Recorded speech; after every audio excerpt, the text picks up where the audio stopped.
Hello friends, आपका स्वागत है आपके अपने यूट्यूब चैनल के ऊपर। और मैं बात करूंगा अब बाज़ारों के अंदर आज जिस तरीके से खून भरी होली जो है खेली गई उसके बारे में। और ये चर्चा मैं शुरुआत करूं तो इसकी चर्चा की शुरुआत हम पीछे से करते हैं। थर्सडे के वीडियो एनालिसिस में मैंने एक जो है उम्मीद जताई थी कि शायद फ्राइडे के अंदर एक पुल बैक निचले लेवल से हमें देखने के लिए मिले, लेकिन पुल बैक जो है फेल हो गया।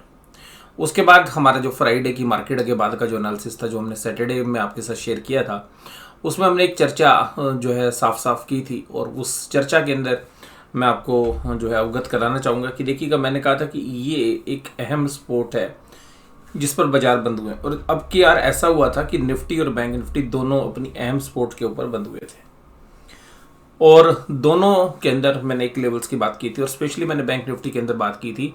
और मैंने कहा था कि 34,000 का जो लेवल है वो मल्टीपल टाइम जो है सपोर्ट का काम करता हुआ नजर आया। फिर भी आप 33,800 तक एक जो है क्लोजिंग बेसिस पर आप 33,800 तक देख सकते हैं। इंटरडे हो सकता है 33,800 तक बाजार जाए और फिर वहाँ से घूम के 34,000 के ऊपर बंद करें। तो 34,000 मैंने अहम लेवल बताया था, और वीडियो का शीर्षक भी ये था कि अगर ये अहम लेवल टूट गए तो बाजार में होगी खून भरी होली। और यही हुआ आज। और आज केवल और केवल फाइनेंशियल्स और एफएमसीजी में ही वीकनेस नहीं थी, बल्कि ब्रॉडर मार्केट में जबरदस्त सेलिंग थी। और उसका जो मुख्य कारण है, आप सोचते होंगे कि शायद लड़ाई मुख्य कारण है, लेकिन मैं ऐसा मानता हूँ कि लड़ाई से ज़्यादा जो सप्लाई चेन की डिस्टर्बेंस हैं वो दोबारा से सामने आ रही हैं। अगर आप इंडियन मार्केट में भी देखें तो मैं आपको कुछ चीज़ें अवगत कराऊंगा। सबसे पहली बात, अगर आप देखेंगे कि जो क्रूड ऑयल के प्राइसेस हैं आज, उनमें जो इंट्राडे जब हम सुबह बाजार ओपन हुए तो 5 से 7% तक का राइज हमें देखने के लिए मिला, और $130 के करीब जो है ब्रेंट क्रूड का भाव चला गया। और यहाँ से बाजार को चिंता हो गई। तो ये जो ब्रेंट क्रूड है, मेरे लिए सबसे ज़्यादा चिंता ये है। और ये जो प्राइस है वो वास्तव में युद्ध के कारण है।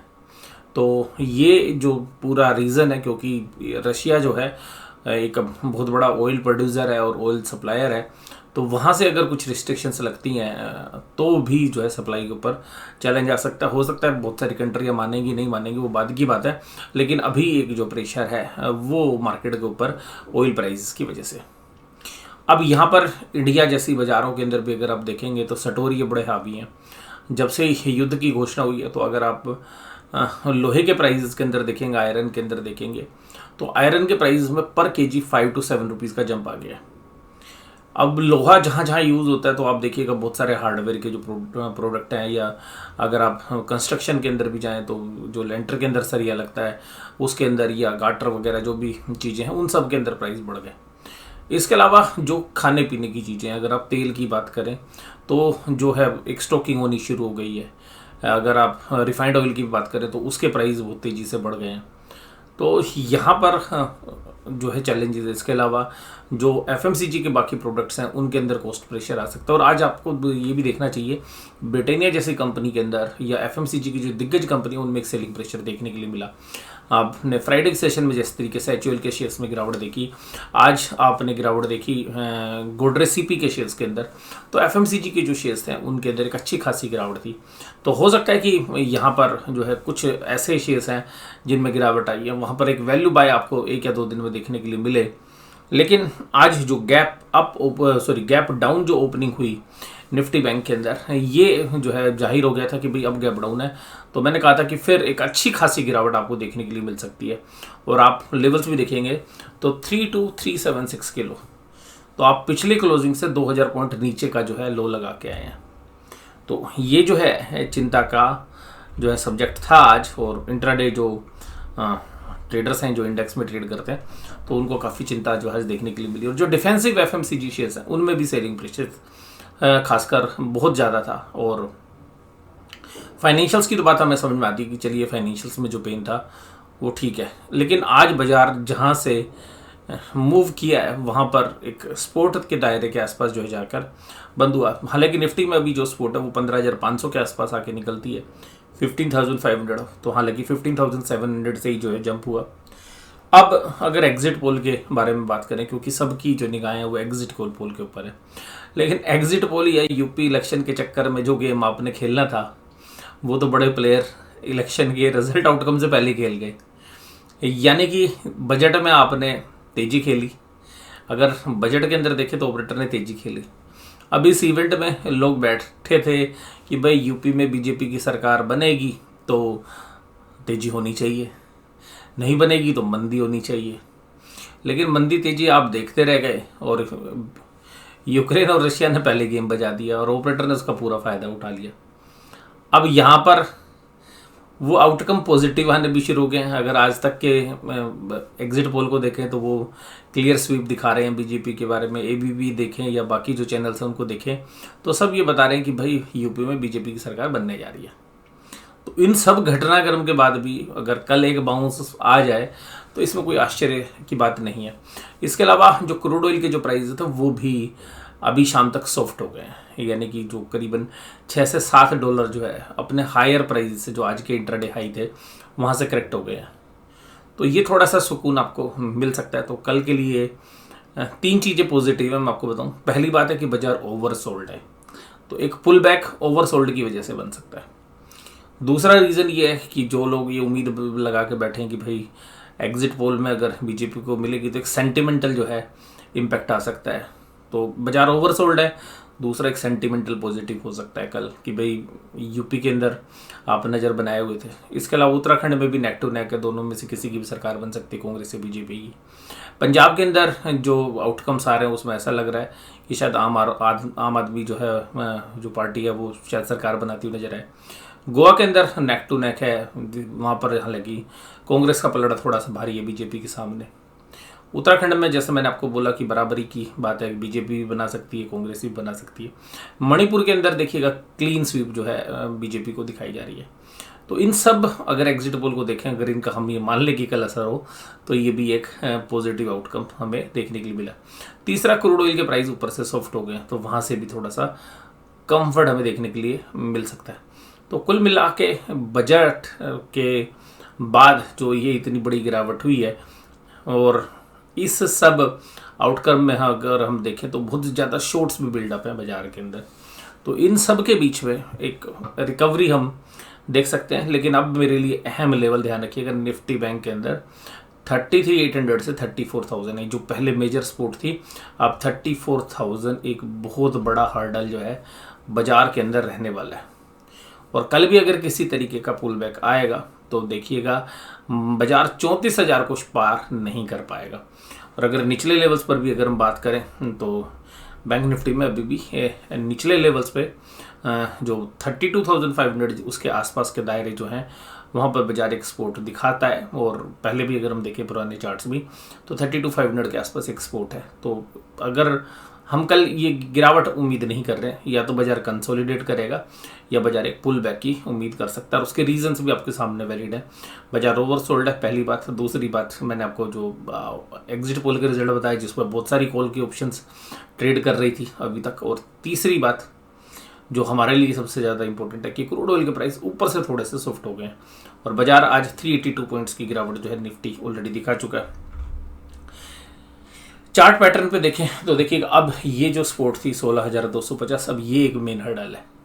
तो जैसे मैंने आपको निफ्टी और बैंक निफ्टी में 34,000 एक हर्डल बताई है, 33,800 से 34,000, उसी तरीके से अब 16,200 और 16,250 एक मेन हर्डल अब निफ्टी के ऊपर काम करती हुई नजर आएगी। जैसे ही बाजार इसके आसपास आएगा बाजार में दोबारा से सेलिंग आपको देखने के लिए मिल सकती है।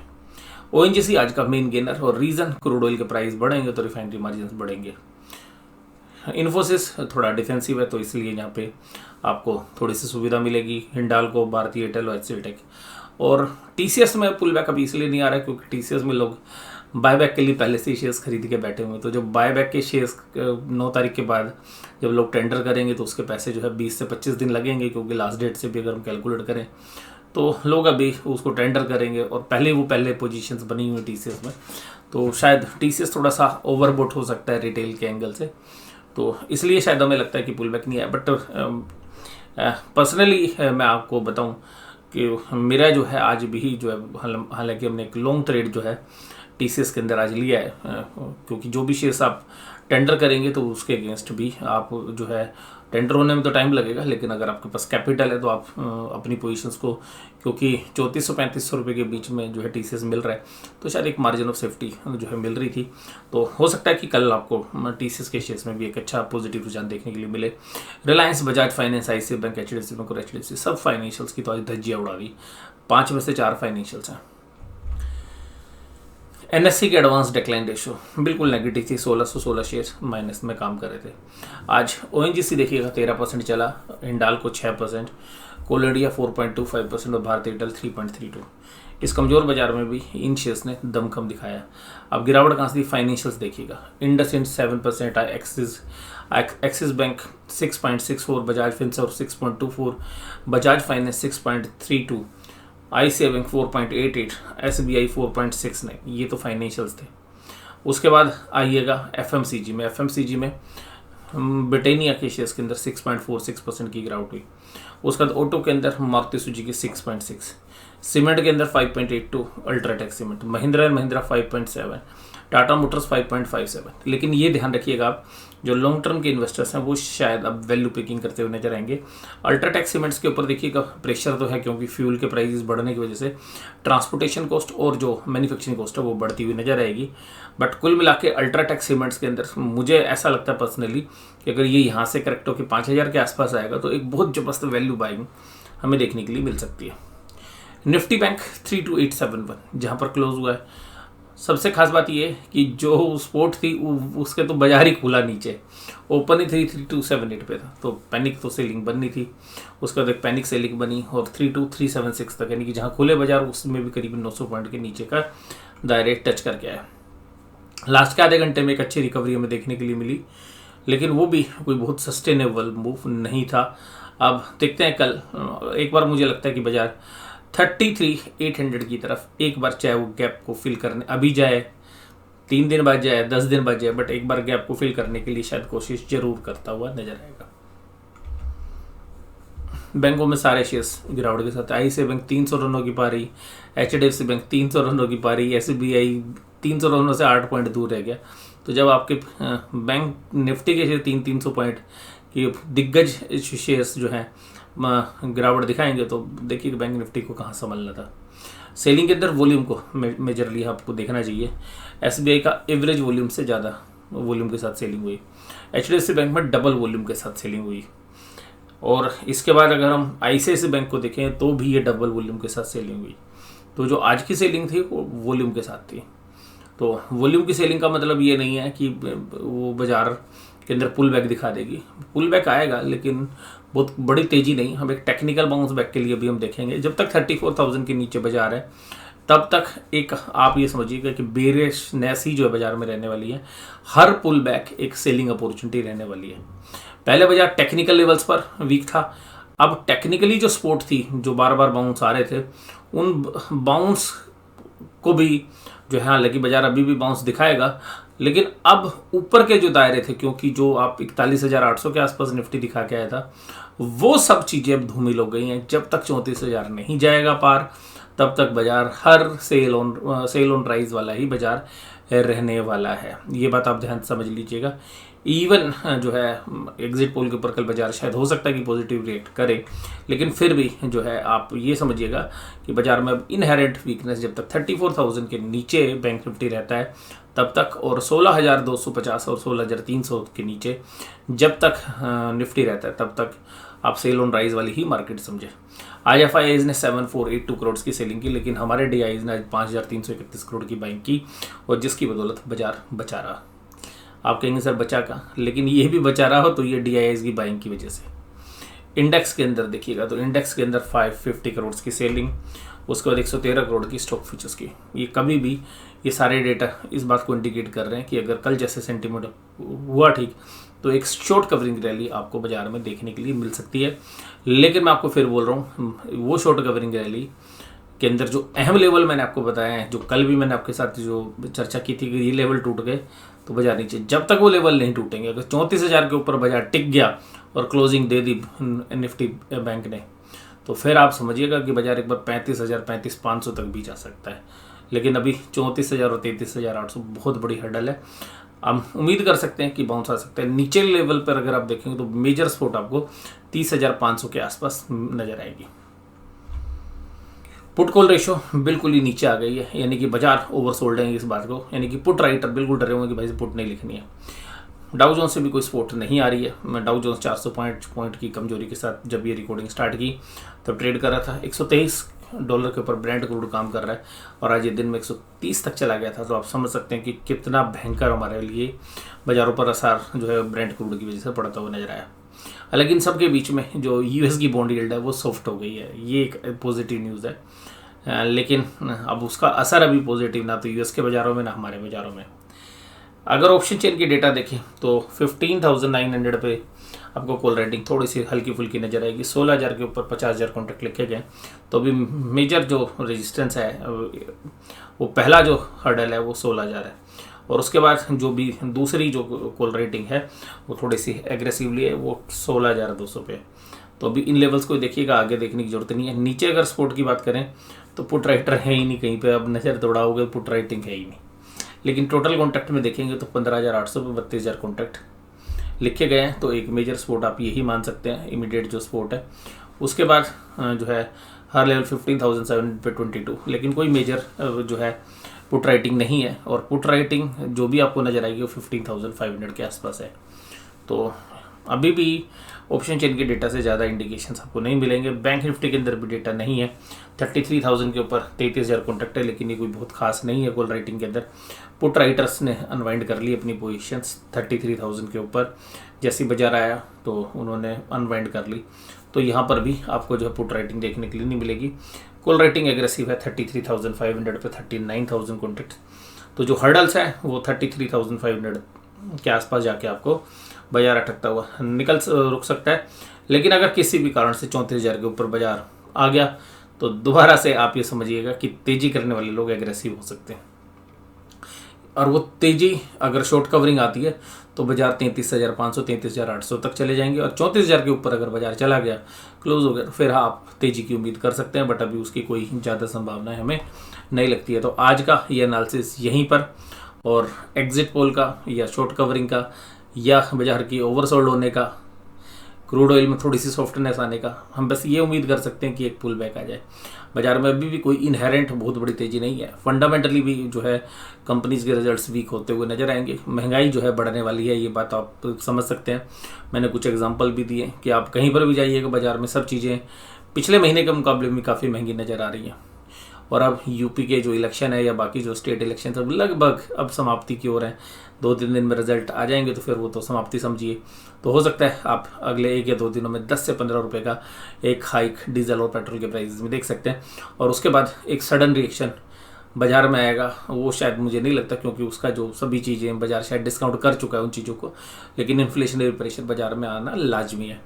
तो कुल मिलाकर अभी भी फंडामेंटल्स थोड़े से वीक है, लेकिन एक टेक्निकल बाउंस बैक की हम उम्मीद जो है कर सकते हैं। तो आज की चर्चा मैं यहीं पे समाप्त करता हूँ। वीडियो देखने के लिए धन्यवाद। Thank you very much.